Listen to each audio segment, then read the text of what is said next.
ప్రశ్న కింది వానిని సూక్ష్మీకరింపుము. మొదటిది 1/2 power 4 into 1/2 power 5 into 1/2 power 6. రెండోది 4 పవర్ 4 ఇంటూ 5/4 హోల్ పవర్ 4. మూడోది 5 power -4 by 5 power -6 into 5 power 3. జవాబు: ఈ ప్రశ్నలో ఇచ్చిన వాటిని సూక్ష్మీకరించమన్నారు. ముందు మొదటిది చేద్దాము. మొదటిది ఏంటి? 1/2 power 4 into 1/2 power 5 into 1/2 power 6. ముందు ఈ రెండింటినీ తీసుకుందాము. అవేంటి? 1/2 పవర్ 4 ఇంటూ 1/2 పవర్ 5. ఇందులో 1/2ని ఏ అనుకుందాం, అలాగే 4ని m అనుకుందాం, అలాగే 5ని n అని అనుకుందాం. అంటే ఇది ఏ రూపంలో ఉంది? ఏ పవర్ 4 అంటే m ఇంటూ ఏ పవర్ 5 అంటే n. A power m into a power n అంటే దాని సూత్రం ఏంటి? A power m plus n అవుతుంది. ఇప్పుడు మనం అదే ఇక్కడ రాద్దాము. 1/2 power 4 into 1/2 power 5 is equal to a power m plus n అంటే ఏ అంటే ఏంటి?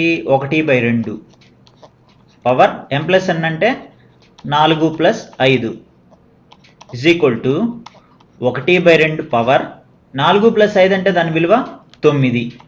అంటే మనకి 1/2 పవర్ 9 వచ్చింది. 1/2 పవర్ 9 ఇంటూ ఈ విలువ రాద్దాం 1/2 పవర్ 6. ఇందులో 1/2ని ఏ అనుకుందాం, 9ని m అనుకుందాం, 6ని n అనుకుందాం. అంటే ఇది ఏ రూపంలో ఉంది? A power m into a power n రూపంలో ఉంది. అంటే దాని సూత్రం ఏంటి? A power m plus n is equal to a power m plus n అంటే 1/2 పవర్ m ప్లస్ n అంటే 9 plus 6 is equal to 1/2 power 9 plus 6 అంటే దాని విలువ 15. అంటే 1/2 పవర్ 15 వచ్చింది. ఇది మొదటిది. ఇప్పుడు రెండోది చేద్దాము. రెండోది ఏంటి? 4 పవర్ 4 ఇంటూ 5/4 హోల్ పవర్ 4. ఇందులో ముందు దీన్ని తీసుకుందాం. 5/4 హోల్ పవర్ 4. ఇందులో 5ని ఏ అనుకుందాం, 4ని b అనుకుందాం, పవర్లో ఉన్న 4ని m అనుకుందాం. అంటే ఇది ఏ రూపంలో ఉంది? a/b హోల్ పవర్ m రూపంలో ఉంది. దాని సూత్రం ఏంటి? a power m by b power m అవుతుంది. ఇప్పుడు మనం అదే ఇక్కడ రాద్దాము. Is equal to a power m అంటే 5 power 4 by b power m అంటే 4 పవర్ 4 ఇంటూ ఈ విలువ రాద్దాము 4 పవర్ 4. ఇప్పుడు ఈ విలువను తీసుకుందాము. అదేంటి? 1/4 పవర్ 4. ఇది ఏ రూపంలో ఉంది? 1/a పవర్ n రూపంలో ఉంది. దాని సూత్రం ఏంటి? ఏ పవర్ -n అవుతుంది. అంటే 4 పవర్ -4 అవుతుంది. అదే ఇక్కడ రాద్దాము. Is equal to 5 power 4 into 4 power -4 into 4 power 4. ఇప్పుడు ఈ రెండింటిని తీసుకుంటే ఇది మనకి ఎలా ఉంది? A power m into a power n రూపంలో ఉంది. దాని సూత్రం ఏంటి? A power m plus n.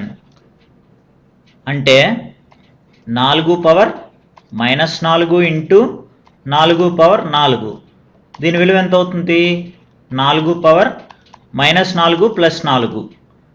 -4 plus 4 అంటే దాని విలువ 0. అంటే ఎంత వచ్చింది? 4 పవర్ 0 వచ్చింది. ఈ 4 పవర్ 0 అనేది ఏ రూపంలో ఉంది? ఏ పవర్ 0 రూపంలో ఉంది. దాని విలువ ఎంత? 1. అంటే 4 పవర్ 0 విలువ 1. ఇప్పుడు మనం అదే ఇక్కడ రాద్దాము. 5 పవర్ 4 ఇంటూ దీని విలువ మనకి ఎంత వచ్చింది? 1 వచ్చింది.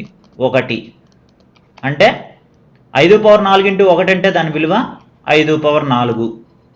ఇది రెండోది. ఇప్పుడు మూడోది చేద్దాము. మూడోది ఏంటి? 5 power -4 by 5 power -6 into 5 power 3. ముందు దీన్ని తీసుకుందాము. అంటే 5 పవర్ -4 బై 5 పవర్ -6. ఇది మనకి ఏ రూపంలో ఉంది? A power m by a power n రూపంలో ఉంది. అంటే దాని సూత్రం ఏంటి? A power m minus n అవుతుంది. ఇజ్ ఈక్వల్ టు ఏ అంటే 5 పవర్ m మైనస్ n అంటే m అంటే ఏంటి? -4 మైనస్ ఆఫ్ n అంటే -6 is equal to 5 power -4 minus into minus అంటే దాని విలువ plus 6 is equal to 5 power -4 plus 6 అంటే దాని విలువ 2 అంటే 5 పవర్ 2 వచ్చింది. Is equal to 5 power 2 into ఈ విలువ రాద్దాము 5 పవర్ 3. ఇది ఏ రూపంలో ఉంది? A power m into a power n రూపంలో ఉంది. దాని సూత్రం ఏంటి? A power m plus n is equal to a power m plus n అంటే ఇక్కడ ఏ అంటే దాని విలువ ఎంత?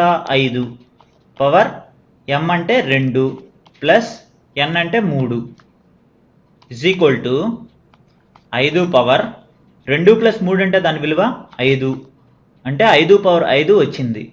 ఇదే మనకు కావాల్సిన జవాబు. వచ్చే వీడియోలో మరికొన్ని ఉదాహరణలు చూద్దాము.